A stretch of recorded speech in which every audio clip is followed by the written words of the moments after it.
Welcome to our channel Saraswati study track. हमने class 7th का transportation in animals and plants chapter start किया था, जिसमें हमने फर्स्ट वीडियो में ये देखा था कि ट्रांसपोर्टेशन क्या होता है और हमारी बॉडी के अंदर ट्रांसपोर्टेशन किसके थ्रू होता है। वो होता है ब्लड वेसल्स के अंदर प्रेजेंट ब्लड के थ्रू। ब्लड क्या होता है, कितने टाइप्स का होता है, वो डिस्कस किया था। नेक्स्ट वीडियो में हमने ह्यूमन सर्कुलेटरी सिस्टम डिस्कस किया था। ह्यूमन सर्कुलेटरी सिस्टम में हमने डिटेल में हार्ट के बारे में पढ़ा था कि मेन हमारी बॉडी का फंक्शनल एक वाइटल ऑर्गन है हार्ट, जो ट्रांसपोर्टेशन ऑफ ब्लड करता है, प्योरिफिकेशन भी करता है ब्लड का और पूरी बॉडी में ट्रांसपोर्ट भी करता है। प्योरिफिकेशन लंग्स करते हैं, लेकिन वो उससे अटैच्ड ही होते हैं हार्ट से।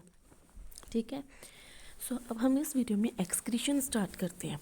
जैसे हमारी बॉडी के अंदर अगर ब्लड ट्रांसपोर्ट हो रहा है तो वो ब्लड कहीं ना कहीं फिल्टर होके ही ट्रांसपोर्ट होगा, क्योंकि ब्लड के अंदर जो CO2 है वो तो एक्सहेलेशन के थ्रू निकल जाती है, लेकिन बाकी जो भी वेस्ट मटेरियल है हमारे ब्लड के अंदर, चाहे वो कोई एसिड के फॉर्म में हो या कोई और वेस्ट सब्सटेंस हो, वो रिलीज़ होता है एक्सक्रीशन के थ्रू।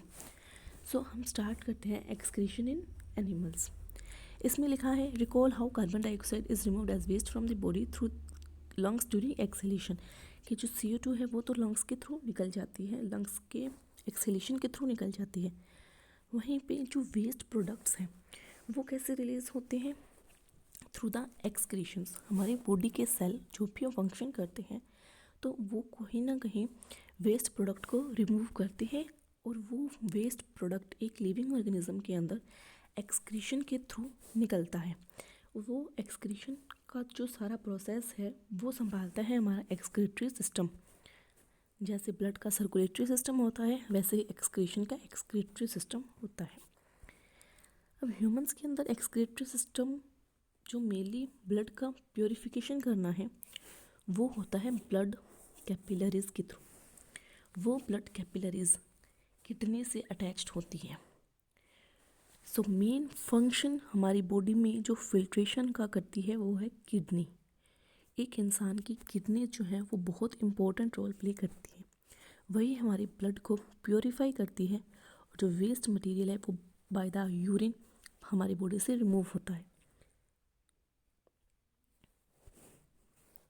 ठीक है, जो यूज़फुल सब्सटेंसेस होते हैं वो तो ब्लड के अंदर एब्जॉर्ब कर लिए जाते हैं, और जो अनयूज़फुल सब्सटेंसेस होते हैं वो यूरिन के थ्रू पास आउट हो जाते हैं हमारी बॉडी के अंदर बॉडी के थ्रू। अब वो बॉडी के थ्रू कैसे पास आउट होते हैं? यूरिनरी ब्लैडर से। यूरिनरी ब्लैडर से होते हुए हमारी बॉडी से जो यूरिनरी ब्लैडर से होते हुए हमारा जो यूरिन है वो पास आउट हो जाता है in the form of waste substance. Waste substance के अंदर जो भी सब्सटेंस है, चाहे वो वाटर है, अगर वो एसिडिक है तो वो हमारी बॉडी से रिमूव आउट हो जाता है। अगर सॉल्ट हमारे ब्लड के अंदर एक्सेस अमाउंट में हो गया तो वो या तो स्वेटिंग के थ्रू, स्पेशली इन समर जो है वो स्वेटिंग के थ्रू निकल जाता है, और जो इन विंटर में जो मेनली यूरिन के थ्रू पास आउट होता है हमारी बॉडी से। ये एक्सक्रीटरी सिस्टम का डायग्राम है, बहुत इंटरेस्टिंग टॉपिक है, समझने की ध्यान से कोशिश करना। ठीक है, ये है किडनीज। 2 किडनीज होती हैं हमारी बॉडी के अंदर जो कि एब्डोमिनल पार्ट में प्रेजेंट रहती हैं। ये किडनीज की 2 ट्यूब लाइक स्ट्रक्चर्स निकलती हैं जिन्हें हम यूरेटर बोलते हैं। क्या बोलते हैं? यूरेटर। वो यूरेटर आगे जाके यूरिनरी ब्लैडर से अटैच्ड होते हैं। यहाँ पे टेम्परेरी कह सकते हो आप कि जो वेस्ट मटेरियल है वो स्टोर रहता है, और कुछ सिग्नल मिलने पे हमारे ब्रेन से यूरेथ्रा के थ्रू यूरिनरी ओपनिंग से पास आउट हो जाता है। ये एक्सक्रीटरी सिस्टम है। ये जो है वो ब्लड वेसल्स हैं। ये एक है इम्प्योर ब्लड की, जो इम्प्योर ब्लड लेके आया है, और ये है प्योर ब्लड की, जो लेके जाएगा ब्लड को, प्योर ब्लड को हमारी बॉडी के अंदर लेके जाता है। ये ब्लड कैपिलरीज होती हैं। ये ब्लू वाली इम्प्योर ब्लड को शो करती हैं, और ये रेड वाली प्योर ब्लड को शो करती हैं। तो हमारी बॉडी से इम्प्योर ब्लड आता है, किडनीज में फिल्टर होता है, फिल्टर होके जो इम्प्योर सब्सटेंसेस हैं वो यूरिनरी ब्लैडर से निकल जाते हैं, और जो यूज़फुल सब्सटेंसेस हैं वो वापस ब्लड कैपिलरीज के थ्रू हमारी बॉडी में चले जाते हैं, ठीक है। इसमें कुछ बताया है कि जैसे जो स्वेटिंग के थ्रू हमारी बॉडी से समर में देखते हैं कि कुछ वाइट पैचेस बन जाते हैं, वो सॉल्ट होता है जो कि हमारी बॉडी में एक्सेस अमाउंट में होने के थ्रू स्वेट के थ्रू निकल जाता है। इसीलिए कहते हैं कि स्वेटिंग होनी भी ज़रूरी है, अगर नहीं होगी तो जो वेस्ट मटेरियल है वो कैसे आएगा बाहर, ठीक है। ये मैंने आपको बता दिया यूरेटर होता है, और यहाँ पे यूरेटर में क्या होता है, यूरिनरी ब्लैडर में या यूरेटर में temporary it is stored in the bladder and is passed, temporary store होता है जो भी वेस्ट मटेरियल होता है हमारा, ठीक है। और एक मस्कुलर ट्यूब है यूरेथ्रा, वहाँ से यूरेटर के थ्रू जो है वो वेस्ट मटेरियल पास आउट हो जाता है। एक एडल्ट ह्यूमन बीइंग जो नॉर्मली है वो एक दिन में 1 से 1.5 लीटर यूरिन पास करता है, जिसमें 95% water, 2.5% urea and other waste substance होता है, अदर वेस्ट प्रोडक्ट्स होते हैं, ठीक है। समर डे में जो स्वेटिंग है वो बता ही दिया मैंने आपको क्यों होती है, ठीक है। अब जो केमिकल्स हैं वो रिमूव होते हैं एक ह्यूमन की अवेलेबिलिटी पे या फिर एक एनिमल की अवेलेबिलिटी पे, या जो भी ऑर्गेनिज्म है वो अलग अलग तरीके से एक्सक्रीट आउट करते हैं। जैसे जो एक्वेटिक एनिमल्स हैं, जो ओशंस में, सी में, पानी में रहने वाले जो जानवर हैं, वो अमोनिया की फॉर्म में वाटर के अंदर ही एक्सक्रीट आउट कर देते हैं, डिज़ोल्व कर देते हैं एक्सक्रीटरी प्रोडक्ट्स को। और कुछ जैसे कि बर्ड्स हैं, लिजर्ड्स हैं, स्नेक्स हैं, वो कुछ semi solid coloured compound uric acid के फॉर्म में एक्सक्रीट आउट करते हैं, ठीक है। अब अगर किसी ह्यूमन बीइंग की किसी इन्फेक्शन की वजह से या किसी रीज़न की वजह से किडनी फेल हो गई है, किडनी फेलियर हो गई है, या किडनी में इन्फेक्शन हो गया है, तो वो किडनीज प्रॉपरली ब्लड को फिल्टर नहीं कर पाती हैं, जिनकी वजह से अगर इन्फेक्शन बढ़ गया तो किसी की डेथ भी हो सकती है। उस कंडीशन को बचाने के लिए एक मेडिकल ट्रीटमेंट है डायलिसिस। डायलिसिस क्या होता है, एक आर्टिफिशियल किडनी बोल लो जो कि हॉस्पिटल्स में करवाई जाती है। इसके अंदर हमारी बॉडी के ब्लड को निकाला जाता है और एक आर्टिफिशियल मशीन के थ्रू जो एज अ किडनी वर्क करेगी, वो उसे हम बोलते हैं डायलिसिस।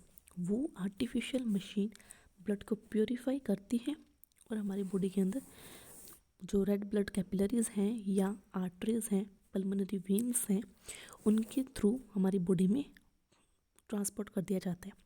ये पल्मोनरी वेव्स क्या होती हैं, आर्टरीज, वेन्स, ये सब आपको ह्यूमन सर्कुलेटरी सिस्टम देखना पड़ेगा, उसके बाद ही समझ आएगा, ठीक है। सो डायलिसिस पता चल गया क्या होता है। अब हमने ह्यूमन बींग्स की तो बात कर ली कि किस तरह से ट्रांसपोर्टेशन होता है, किस तरह से एक्सक्रीशन होता है। अब हम प्लांट्स की बात करेंगे कि प्लांट्स में कैसे होता है।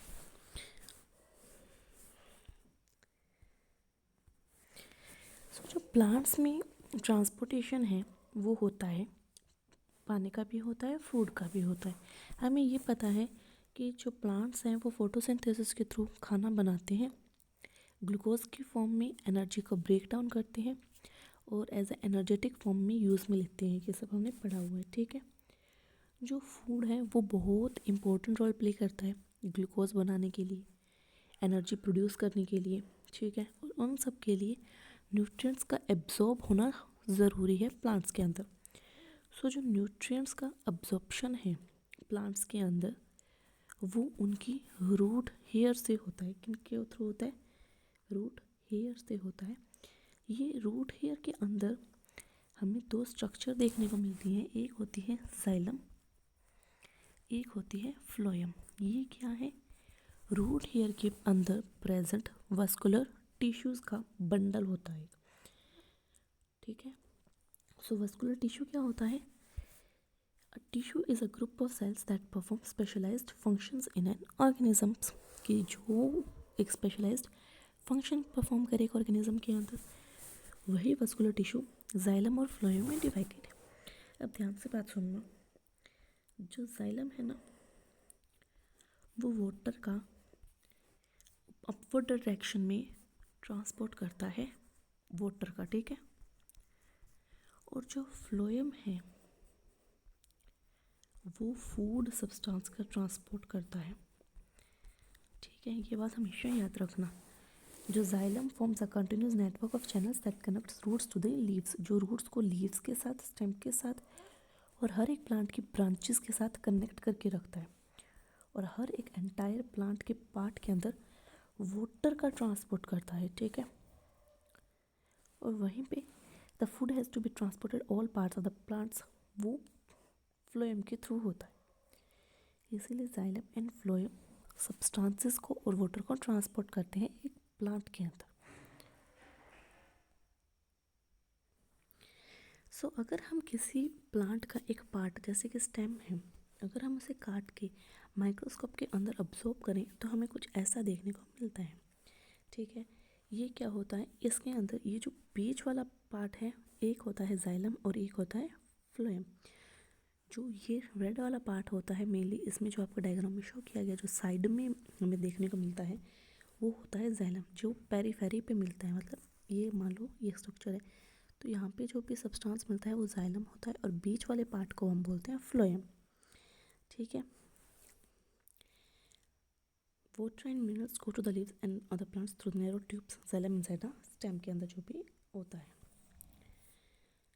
अब देखो ट्रांसपीरेशन क्या होता है, वो ध्यान से सुनो। प्लांट्स जो है वो वाटर को रिमूव भी करते हैं एज अ एक्सक्रीशन। मान लो एक प्लांट के अंदर अगर हाई अमाउंट में वाटर आ गया तो वो उनके लिए भी तो कहीं ना कहीं दिक्कत ही है। तो वो जब पानी को उड़ा देते हैं, एक तरह से ये बोल लो, ये पानी का एक्सेस पानी को बाहर निकालना, उसे बोलते हैं ट्रांसपीरेशन। जो प्लांट्स हैं वो मिनरल्स को, न्यूट्रिएंट्स को अब्जॉर्व कर लेते हैं सॉइल के थ्रू, और जो वाटर है जितना चाहिए वो यूटिलाइज कर लेते हैं, और जो पानी की ज़रूरत नहीं होती वो स्टोमेटा के थ्रू, स्टोमेटा भी क्या है, एक पार्ट है जो ट्रांसपीरेशन के दौरान खुलता है, वो स्टोमेटा खुलता है। देख लो इस तरह से होता है ये स्टोमेटा, इस तरह से कुछ स्टोमेटा की स्ट्रक्चर होती है। जब ट्रांसपीरेशन होना होता है तो ये कुछ इस तरीके से खुल जाता है और एक्सेस अमाउंट बाहर निकल आता है, और जब ट्रांसपीरेशन नहीं होना होता है तो ये फिर से क्लोज हो जाता है। ठीक है, इस तरह से इसकी स्ट्रक्चर होती है। सो आई होप आपको वीडियो पसंद आया होगा। अगर वीडियो पसंद आया हो तो please like, share and subscribe to our channel. अगर आपको हमारा वीडियो बिल्कुल भी अच्छा लगा हो तो प्लीज़ हमारे चैनल को सब्सक्राइब करके ज़रूर जाएं। हम आपके एक सब्सक्राइब से हमें बहुत मोटिवेशन मिलती है, और हम आपके लिए अच्छा अच्छा कंटेंट एनसीईआरटी का लाते रहेंगे। इजी वे में आपको चैप्टर्स समझाने की कोशिश करेंगे। अगर आपको कोई गलती लगी हो तो मुझे कमेंट में बताना। Till then bye bye, have a good day.